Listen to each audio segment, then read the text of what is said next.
Kelly, you want a physical copy? You just type it, you want a physical copy, or you want them online?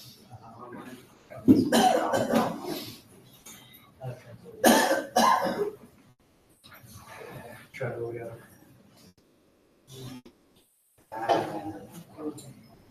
I see.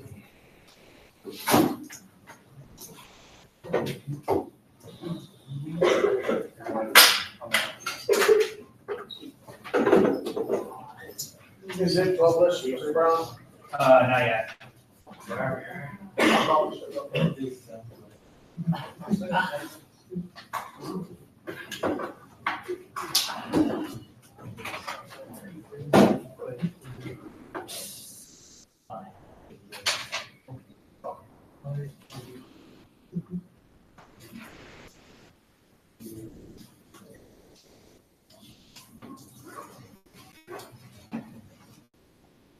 I can't make it do on Monday, we're not here on Monday.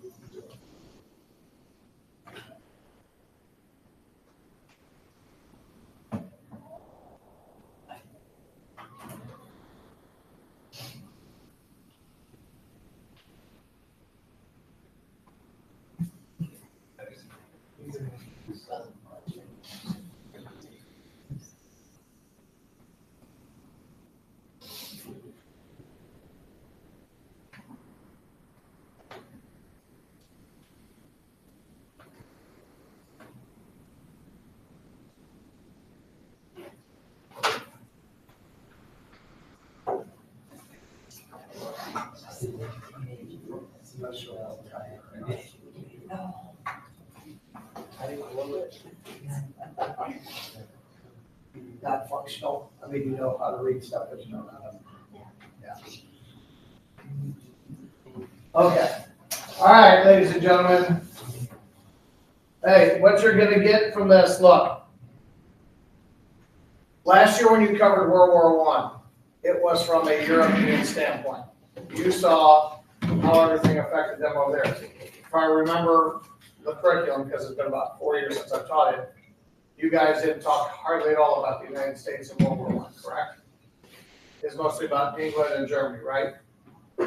This is gonna show you what was going on in America. Now, if you remember, I'm skipping the first episode because it's gonna take us 2 days to get through the second episode, which is all the stuff I want you to know. Wilson ran his presidential campaign saying what? We would stay out of the war. We were isolationists. Wilson very much believed in Washington's let Europe's problems be Europe's problems. And then he had to immediately turn around and get us into war. All right, now, this is gonna show you the propaganda end of it. This is gonna show you racism within the war that a lot of African Americans signed up to fight, and how they were pretty much shut, except for a very select few.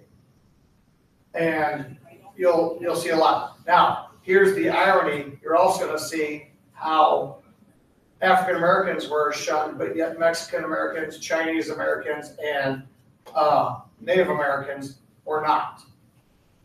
They were not segregated or anything, so it's a little slow, I will admit, but it has a lot of good information, and I want to point out information you will be tested on. Support from viewers like you makes this program possible. Please give to your PBS station. I'll close that one next year.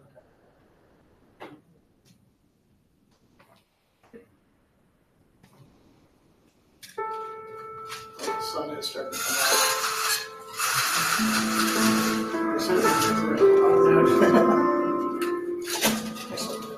On the evening of April 2nd, 1917, President Woodrow Wilson and his wife Edith left the Capitol and headed to the White House.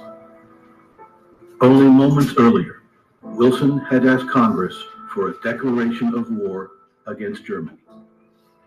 It was the greatest applause Wilson had heard in his years in office. After the speech, he and his wife go back to the White House. Wilson goes into his office and he puts his head down on the table and he weeps. And one of the men on his staff said, "Mr. President, what are you crying about? I mean, you just had this incredible response in Congress." He said, "Can you imagine people applauding my asking to bring us into war?" And with that, he put his head down and sobbed again. A shaken Wilson had to confront the fact that after struggling for nearly 3 years to keep America out of the Great War, he had now committed his nation to a conflict that had already left millions dead. We know from the record that Wilson was filled with anxieties about what he understood that he was asking the country to get itself in for. He knew that he was asking the country to sacrifice in ways it had never done before for a purpose that was not all terribly well defined. In his speech to Congress, the president had proclaimed that German aggression was a challenge to all mankind. The world must be made safe for democracy, he said. We shall bring peace and safety to all nations and make the world itself at last free. America was unique in the war because it was not fighting for survival. It was fighting for an idea. And Wilson's idea was to preserve, develop, defend a way of government. And it was hoped spread that way of government to the world. Woodrow Wilson was fighting for this ideal of democracy on a global scale. But what will it mean to fight a war on largely ideological grounds? How do you rally a very divided country behind it?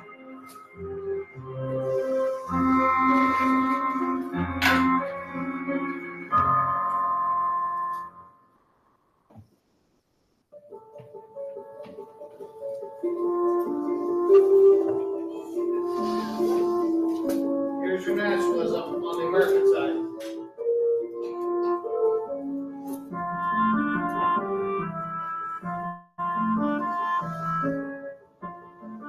Americans began to notice the posters almost overnight. Within weeks, they were everywhere, plastered on buildings and displayed in trolley cars, hung in the windows of restaurants and in barbershops.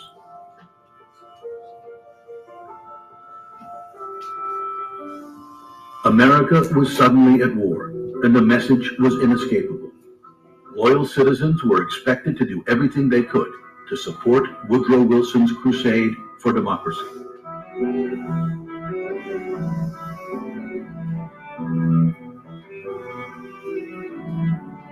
The campaign was the handiwork of a former journalist from Missouri, George Creel, who had helped Wilson retain the White House in 1916 using the campaign slogan, "He kept us out of war." Now, only a week after the declaration, Wilson turned to Creel to convince Americans to get behind the war as quickly as possible. It was a plain publicity proposition, Creel recalled, a vast enterprise in salesmanship. FYI, that's what Creel was, a salesman. He was in sales. Wilson needed Creel's help. Despite his eloquent call for intervention, Wilson knew the nation was deeply divided about the conflict. 50 members of the House and 6 senators had voted against the war resolution. Senator Robert La Follette of Wisconsin argued that Americans opposed the war by a margin of 10-1. Do you remember La Follette? We talked about him in progressivism. The Socialist Party of America, under its leader Eugene Debs, denounced the struggle as a crime against the people of the United States. Eugene Debs was an unyielding spokesman for working class and labor concerns. He also strongly opposed the U.S. entry into the war. He believed that workers of the world had more in common with each other than they did with the ruling parties of the nations that were at war. Further fueling opposition, Wilson was making plans to institute a draft. In response, the anarchist Emma Goldman founded the No Conscription League and organized protests all across the country.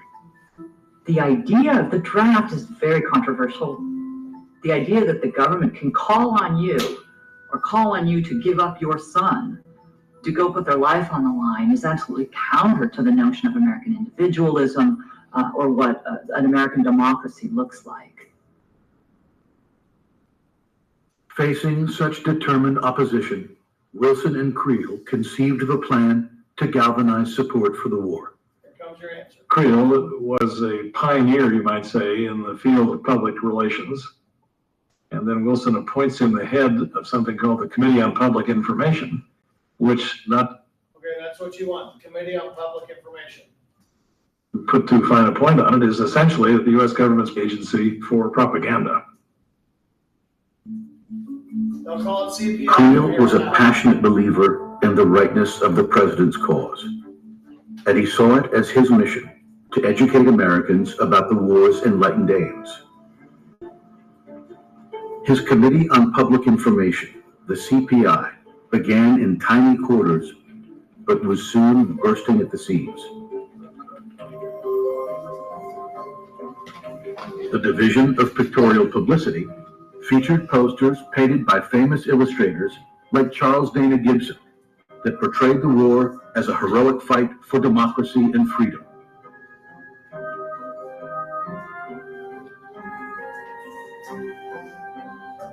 Pamphlets called loyalty leaflets and the Red, White, and Blue series were printed by the millions in 14 different languages, explaining the principles the country was fighting for in simple terms that every American could understand.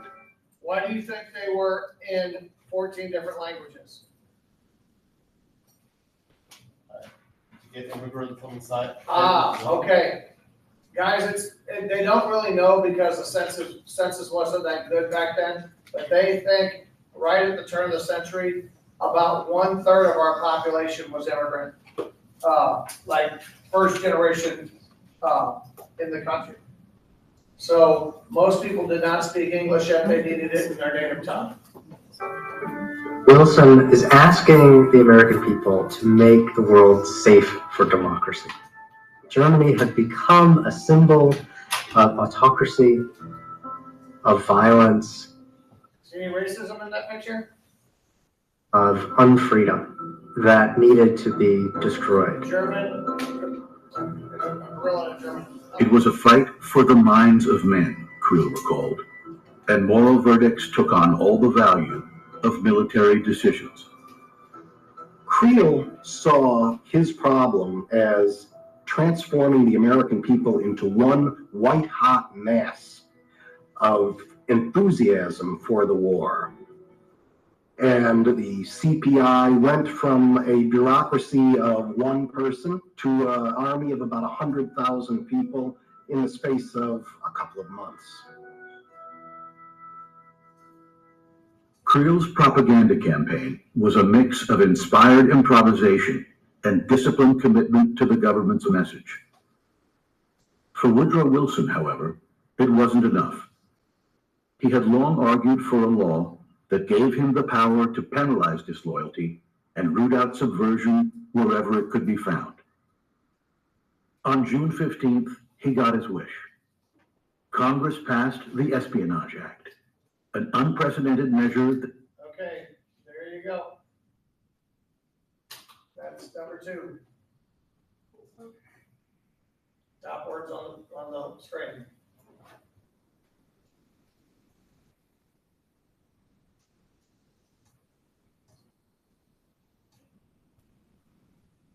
We're good? That's a hard word to spell, so I'm gonna hold up on this one. Because I can't spell it. made it a crime to collect, record, publish, or communicate information that might be useful to the enemy. Now, can anybody see how this is gonna be used as a violation of freedom of speech? How do you think that's gonna work? Very simple. If someone says anything that can be vaguely considered information that would help the enemy, then they're just silenced altogether. Right, anything that's not pro-war is helping the enemy, right? So if you're not for us, you're against us, and that's helping the enemy. And they would jail many people because of this. Now, the Alien and Sedition Acts that John Adams did were deemed illegal by the Supreme Court. Unfortunately, this was not. The Espionage Act was passed ostensibly to prevent espionage, but really it clamped down on dissent. It was used to battle any kind of anti-war vocalization.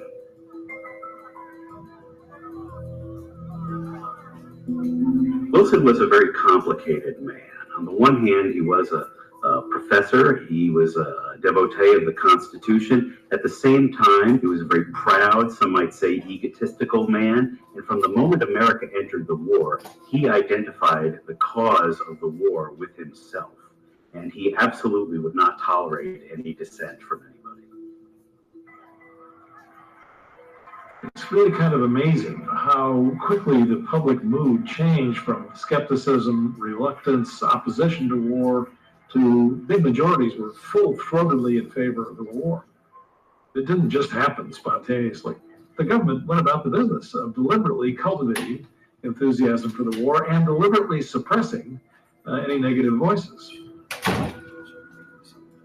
The flood of propaganda and the power of the Espionage Act sent an unmistakable message to the American public.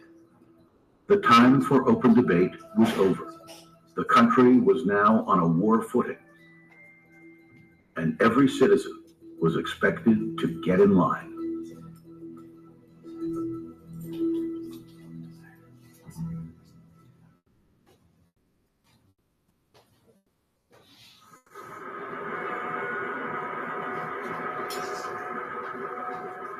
On the morning of June 13th, 1917, the steamship Invicta was brought up to the pier at the French port of Boulogne. Standing at the rail was the commander of the American Army, General John Pershing. Comes the next one. He had come to France to give a symbolic boost to America's new allies and find out for himself the status of the European war. Pershing was a tall, ramrod-straight career officer with a lantern jaw and manicured mustache. One reporter wrote that no man ever looked more the ordained leader of fighting men. If you had a song, a World War I song, and you wanted it to sell, the shortest way to make sure it did was to find a way to put General Pershing's face on the cover of the sheet music. Pershing was made to sell a war. He was a man that the mothers and wives of soldiers somehow felt that they could trust with their boys. As a young officer, Pershing had served in the West, leading the African-American 10th Cavalry. He had gone on to distinguish himself in heavy fighting during the Spanish-American War and in the jungles of the Philippines. Then, his expedition to hunt down the Mexican revolutionary Pancho Villa had made Pershing front-page news.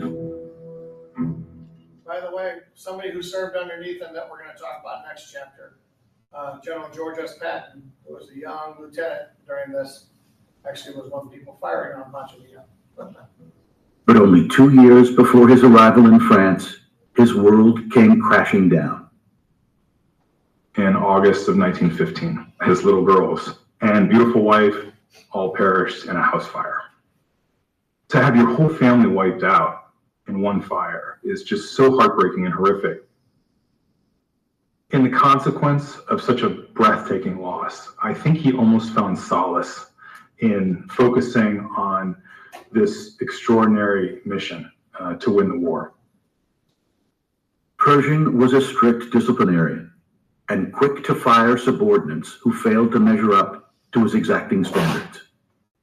He worried about the welfare of his men, but never cultivated their affection. When he received his commission, he was given command of the entire American army. Not since Ulysses S. Grant was made supreme commander during the Civil War had any general been given such sweeping power. Little side note, he is the second highest ranking general we ever had. He was a 6-star general, and that's why he wouldn't have to answer to any European generals that were 5 stars, field marshals. But when Pershing had met with the president, Wilson hadn't offered any vision for the conduct of the war. "I have every confidence that you will succeed," was all he told his general. Pershing, however, was deeply worried. Here's your answer. For nearly 3 years, as the United States stood on the sidelines, the warring nations of Europe had battered themselves relentlessly. In 1914, the Germans invaded France through neutral Belgium, only to be stopped by the French and their allies, the British.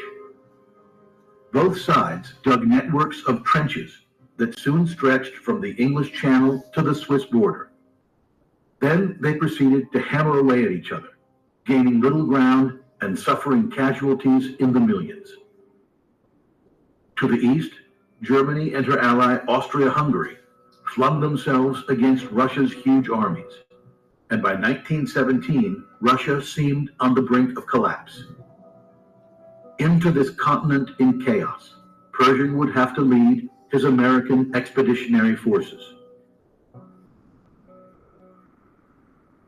Privately, Pershing knew that no one in America's military establishment had ever contemplated the immense task of training and then transporting a huge army across the Atlantic. There was no plan, no organization, no equipment. There's your answer. No plan, no organization, no equipment. When Wilson declares war, Basically, guys, had never been done before. The closest thing that would happen to a world war at this point was the 7-Year Wars, or what we call the French and Indian War. They were fighting, and the British didn't send many troops over at first for the French and Indian War. They just let the colonists fight it for them. So transporting troops back then took a lot of, you can't throw them on a cargo plane like you do now. the total armed trained force of the United States is less than 250,000 men. The British Army loses more than that in one battle. There was no reason to believe from past history that the United States could build up a military that fast, arm them, train them, equip them, and get them across. The Germans were persuaded that the United States could not do it.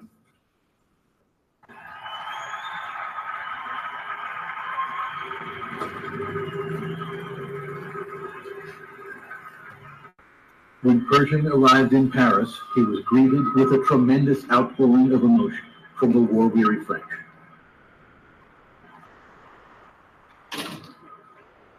After a round of social engagements and ceremonial visits, he met with French Commander-in-Chief Philippe Pétain, and the mood turned somber.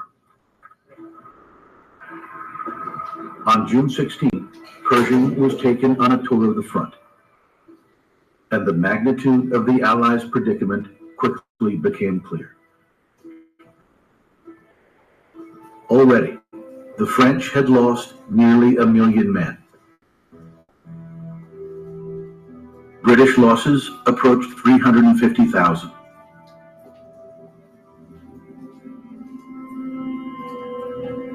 Exhausted by the unending slaughter, tens of thousands of French soldiers had mutinied and refused to fight.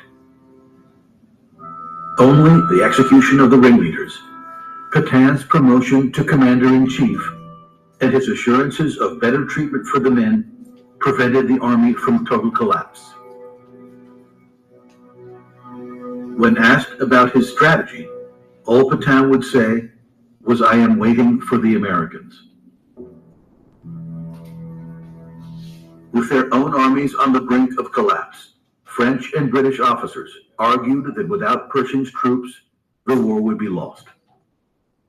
Pershing resisted a tremendous amount of pressure to just hand over American troops to French and British command. He didn't like the way that they'd been waging the war up to that point. He didn't care for trench warfare. He thought the whole thing was a big mess that was going nowhere. Behind Pershing's intransigence was a direct order from the President of the United States. Woodrow Wilson wanted an army that would receive full credit for its victories on the battlefield. He insisted that American troops operate independently from the British and the French. The American Army had to have a major and independent role because Wilson wanted to have, after the war, a major and independent role in the peace. The United States was the new power. It was the future.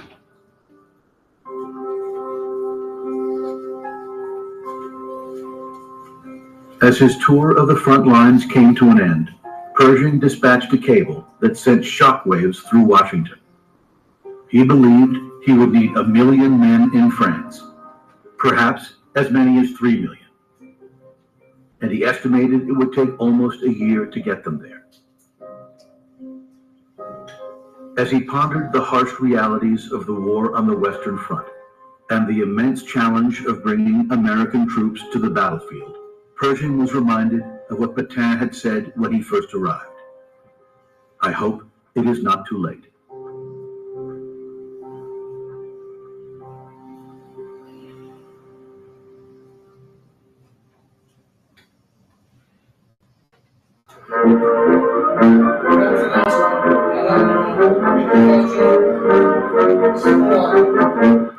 Johnny, get your gun, get your gun, get your gun.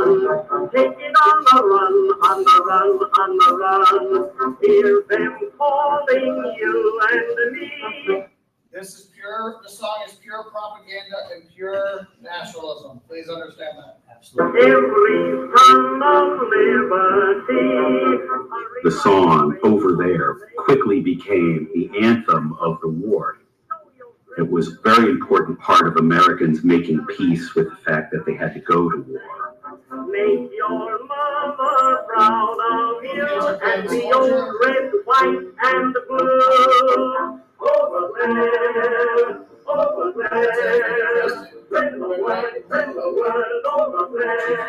It's a song whose lyrics and rhythm combine to get you up out of your chair and want to go out and do something great. Over there, over there. Everybody around me was going crazy about the war.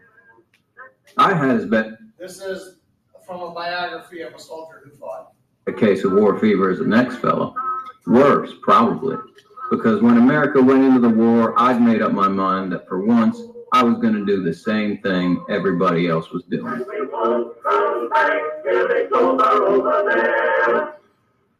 John Barclay was just one of tens of thousands of men responding to the Wilson administration's call for soldiers. He had grown up fishing and hunting along Scaly Bar Creek in the rough farm country of western Missouri, and claimed his skills as a frontiersman could be traced back to his distant ancestor, Daniel Boone. Barclay was swept up in the enthusiasm for the war, but the reality was he had little choice in the matter. In order to just enter the war at all, the United States has to raise from nothing an army of millions. But they can't rely on volunteering because it just would take too long. So they realized that they needed to have some kind of draft. Here comes 5. The idea of the draft was controversial in the very beginning because the draft implies that men don't want to fight this war and you're forcing the country to fight.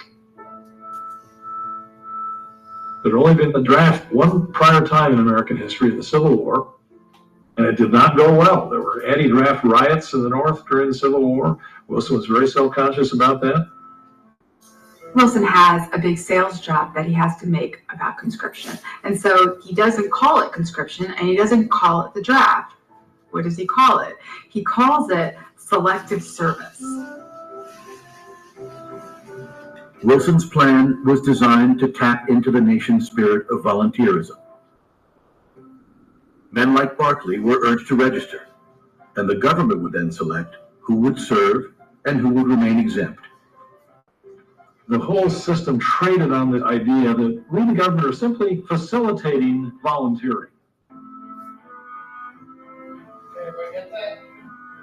This idea that there's something noble and patriotic about service, and that's the emotion we're going to mobilize to get people to do their duty even against their will.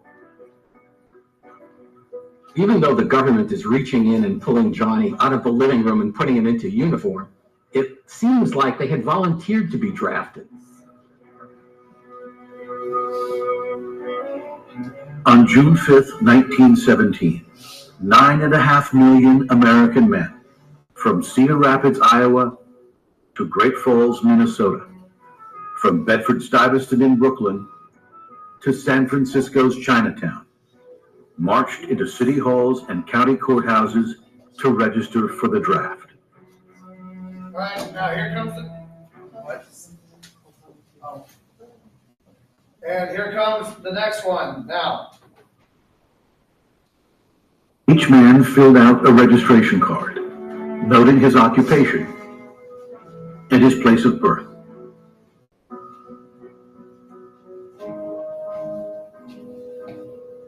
At the bottom, the instructions read, "If person is of African descent, tear off this corner." The first step in the creation of a strictly segregated army. Okay, that's number 6.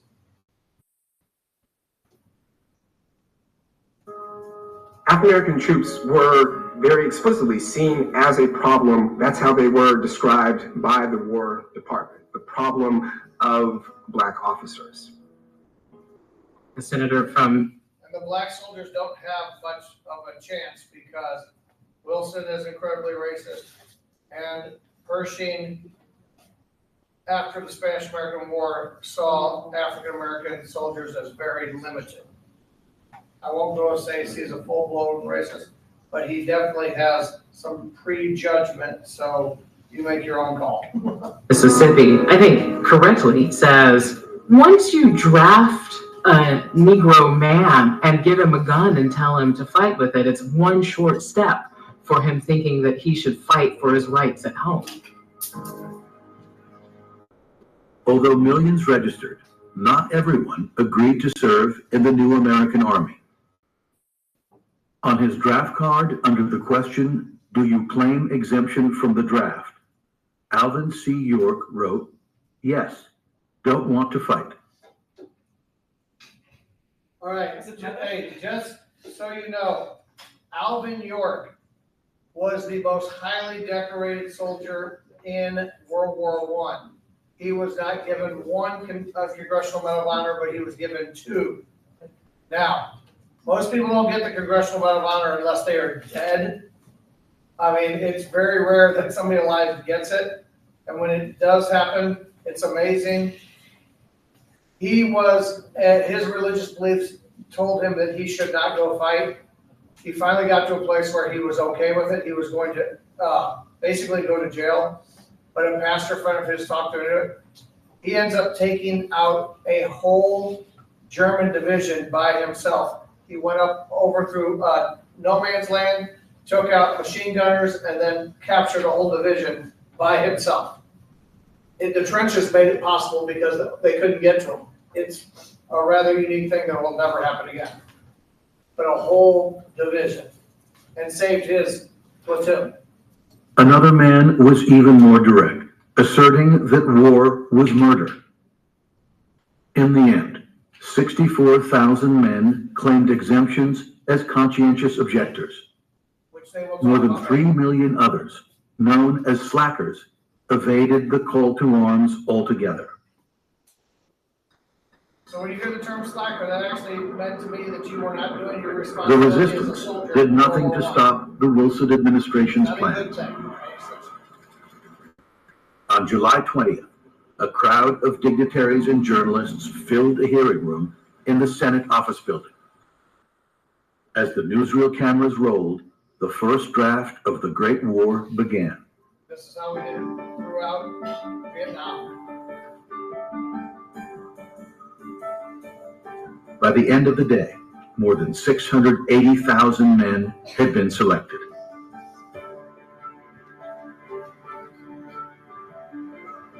The composition of draftees is as mixed as America. Poles,